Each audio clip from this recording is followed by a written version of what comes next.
Aqui nessa página a gente entra então no segundo número quântico, que é chamado de número quântico secundário ou azimutal. Não coloquei, mas fica subentendido. E aí o que acontece? Define o que interessa, né, em relação a esse número quântico. Ele define a posição do elétron em relação aos subníveis.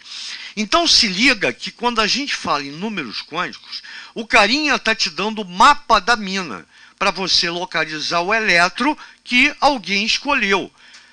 Na maioria das vezes, 99,99%, o cara não vai falar absolutamente nada e esse elétron que você está tentando descobrir, em que camada ele está, qual é o subnível, qual é o orbital, está de cabecinha para cima ou para baixo, tudo isso a gente vai ver, e aí você localiza o elétron.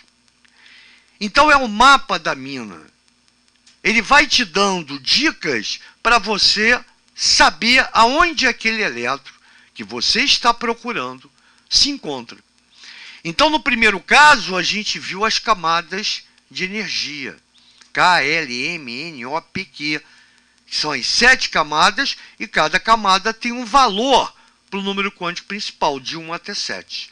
Aqui, a gente já começa a se ligar nos subníveis.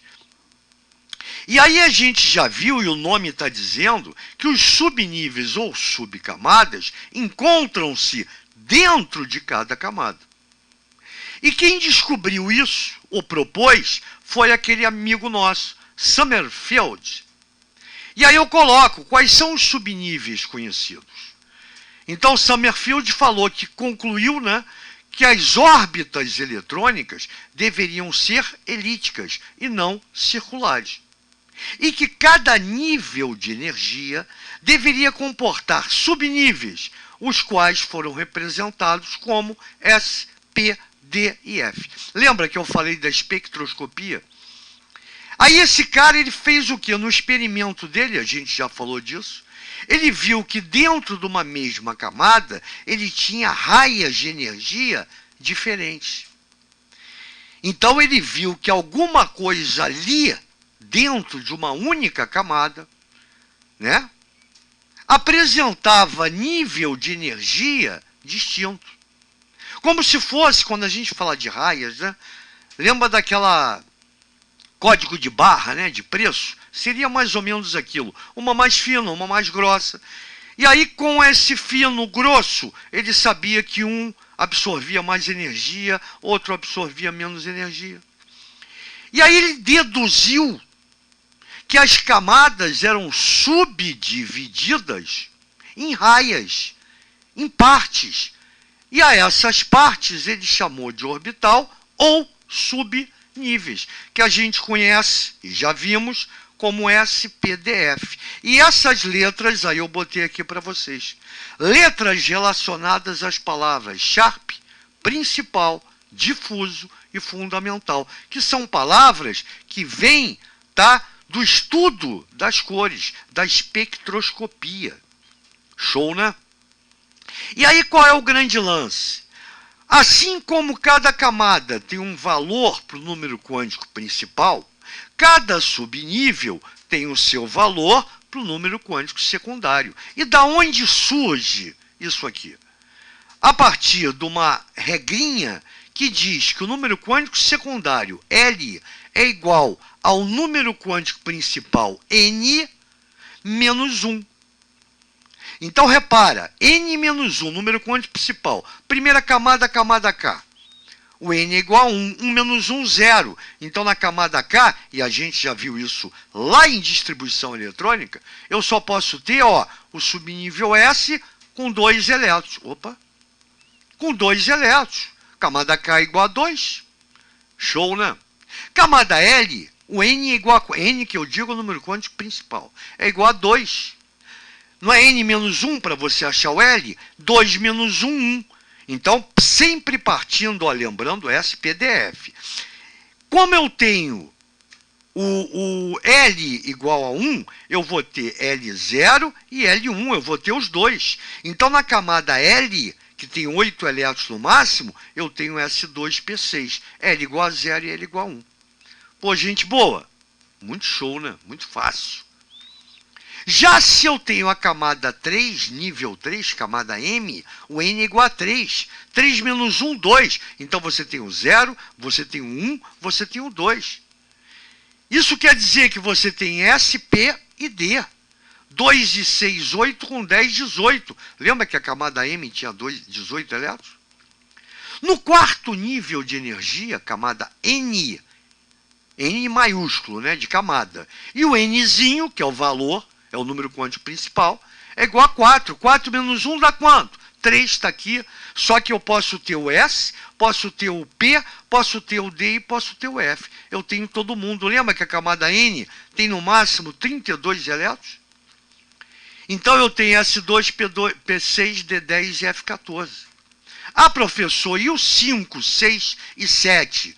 Eu não faço mais nada, porque os números de elétrons, número máximo de elétrons, no nível 5, no nível 6 e no nível 7, eles são idênticos aos valores, tá, do K, do L, do M e do N.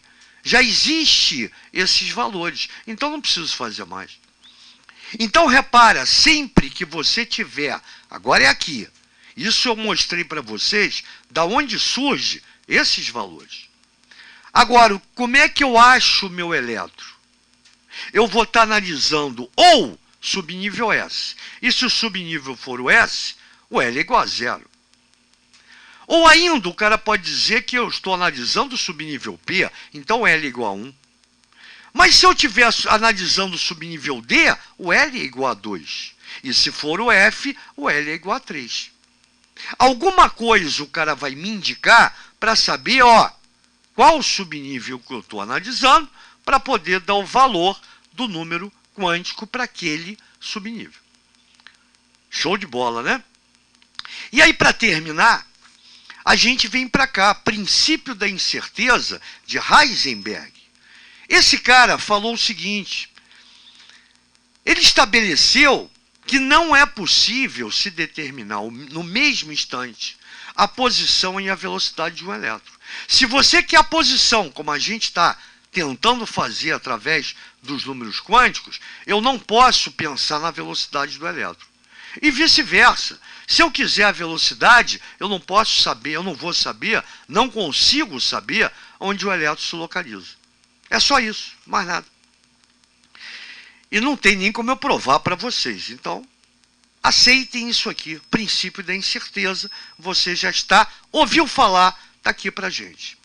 E aí chegou um cara chamado de Broglie e falou, e já falamos nesse cara, que o elétron, ele se comporta tanto como onda eletromagnética, como partícula.